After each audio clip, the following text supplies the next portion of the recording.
16. உங்களை அழைத்தவர் பரிசுத்தமா இருக்கிறது போல நீங்களும் உங்கள் நடக்கைகள் எல்லாவற்றிலேயும் பரிசுத்தராயிருங்கள். நான் பரிசுத்தர், ஆகையால் நீங்களும் பரிசுத்தராயிருங்கள் என்று எழுதியிருக்கிறதே. இப்ப பேதுரு என்ன சொல்றாருங்க? உங்களை அழைத்தவர் பரிசுத்தவராய் இருக்கிறது போல நீங்களும் உங்கள் நடக்கைகளில் எல்லாவற்றிலேயும் பரிசுத்தராயிருங்கள் அப்படின்னு சொல்லப்படுறது. அப்போ கர்த்தர் நம்மளை அழைத்தவர் யாரு? அவர் பரிசுத்தர். அப்போ நம்ம எப்படி இருக்கணும்? நம்மளும் பரிசுத்தரை போலதான் இருக்க வேண்டும்.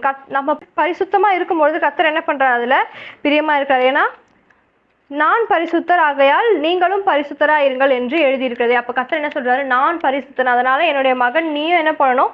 பரிசுத்தமா தான் இருக்கணும் அப்படின்னு சொல்லிட்டு கர்த்தர் விரும்புவாரா விரும்ப மாட்டாரா?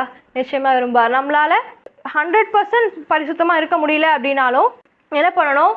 நம்மளால எவ்வளவு முடியுமோ நம்ம அதை நம்ம ட்ரை பண்ணிட்டே இருக்கணும். நம்ம ட்ரை பண்ண கர்த்தர் நம்மளை என்ன பண்ணுவார்? நமக்கு உதவி செய்வார். நம்ம பரிசுத்தமா இருப்பதற்கு நம்ம என்ன பண்ணுவார்? கர்த்தர் நிச்சயமா உதவி செய்வார்.